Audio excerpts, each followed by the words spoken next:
മന്നം ജയന്തിയുടെ മുഖ്യ പ്രഭാഷകനായി രമേശ് ചെന്നിത്തലയെ ക്ഷണിച്ച് NSS.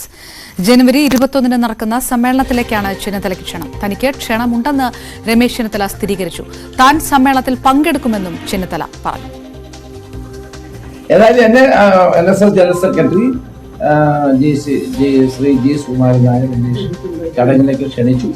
സന്തോഷപൂർവ്വം ഞാൻ ചടങ്ങിൽ പങ്കെടുക്കും.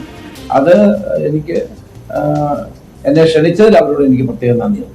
അല്ല, ഞാൻ അതിനകത്ത് ഒരു പോസ്റ്റ്മോർട്ടത്തിലേക്ക് ഒന്നും പോകുന്നില്ല. ഏതായാലും എന്നെ ചടങ്ങിലേക്ക് വിളിച്ചിരിക്കുന്നു. അത് പ്രധാനപ്പെട്ട സന്ദർഭമാണ്. അതിൽ തീർച്ചയായിട്ടും ഞാൻ പറയും. അങ്ങനെ ഇപ്പം എന്നും വഴക്കിട്ട് നിൽക്കേണ്ട കാര്യമൊന്നുമില്ലല്ലോ. എല്ലാവരും അവിടെ യോജിച്ചു പോകാനുള്ളതാണല്ലോ നമ്മുടെ സമീപം. വിവരങ്ങളുമായി ഡാൻ കുര്യൻ ചേർന്നു. ഡാൻ, പല തരത്തിലുള്ള പ്രസ്താവനകൾ, പിണക്കങ്ങൾ, അകൽച്ചകൾ ഇതെല്ലാം മാറിക്കൊണ്ട് വീണ്ടും രമേശ് ചെന്നിത്തലയെ NSS ക്ഷണിക്കുമ്പോൾ ആ മഞ്ഞുരുകുന്നു എന്നുള്ള ഒരു ചിത്രം കൂടി, കൂടുതൽ പ്രതികരണം രമേശ് ചെന്നിത്തലയുടെ ഭാഗത്തുനിന്നും ഉണ്ടായില്ല ആ പഴയ വിഷയവുമായി ബന്ധപ്പെട്ടല്ലേ?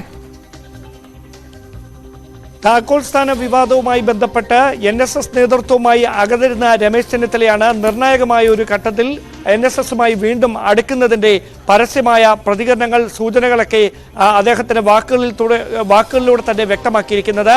ജനുവരി 2 നടക്കുന്ന മന്നം ജയന്തി ആഘോഷത്തിലേക്ക് തനിക്ക് ക്ഷണമുണ്ട് എന്ന് രമേശ് ചെന്നിത്തലയും പരസ്യമായി തന്നെ പ്രതികരിച്ചിരിക്കുകയാണ്. നമുക്കറിയാം, പ്രതിപക്ഷ നേതൃസ്ഥാനത്തേക്ക് VD സതീശൻ എത്തിയപ്പോൾ അദ്ദേഹത്തിന്റെ ഭാഗത്തു നിന്നുണ്ടായ ഇടപെടലുകളും NSS നേതൃത്വത്തെ ഏറെ അലോസരപ്പെടുത്തിയിരുന്നു. ഇനി തദ്ദേശ നിയമസഭാ തെരഞ്ഞെടുപ്പുകൾക്ക് മാസങ്ങൾ മാത്രമാണ് ബാക്കി നിൽക്കുന്നത്. 1.5 വർഷത്തിനകത്ത് സംസ്ഥാനം വീണ്ടും ഒരു തെരഞ്ഞെടുപ്പിലേക്ക് കടക്കുകയാണ്. അതിനിടയിലാണ് രമേശ് ചെന്നിത്തലയുമായി NSS നേതൃത്വം വീണ്ടും അടുക്കുന്ന ഒരു സാഹചര്യം ഉണ്ടാകുന്നത്. സ്വാഭാവികമായി വരുന്ന നിയമസഭാ തെരഞ്ഞെടുപ്പിൽ ചെന്നിത്തലയെ പിന്തുണയ്ക്കുന്ന ഒരു നീക്കം NSSന്റെ ഭാഗത്തു നിന്ന് ഉണ്ടാകാനുള്ള ഒരു സാധ്യതയിലേക്ക് തന്നെയാണ് ഇപ്പോഴത്തെ ഈ നീക്കങ്ങൾ വിരൽ ചൂണ്ടുന്നത്. അങ്ങനെയാണെങ്കിൽ സംസ്ഥാനത്ത് മാറി വരുന്ന രാഷ്ട്രീയ സാഹചര്യങ്ങളിൽ രമേശ് ചെന്നിത്തലയ്ക്ക് വീണ്ടും പ്രാധാന്യം ലഭിക്കുന്ന, പ്രസക്തി ലഭിക്കുന്ന ഒരു സാഹചര്യത്തിലേക്ക് കോൺഗ്രസിനെ കൊണ്ടുചെന്ന് എത്തിക്കുമോ എന്നതാണ് ഇനി കാത്തിരുന്ന് കാണാനുള്ളത്.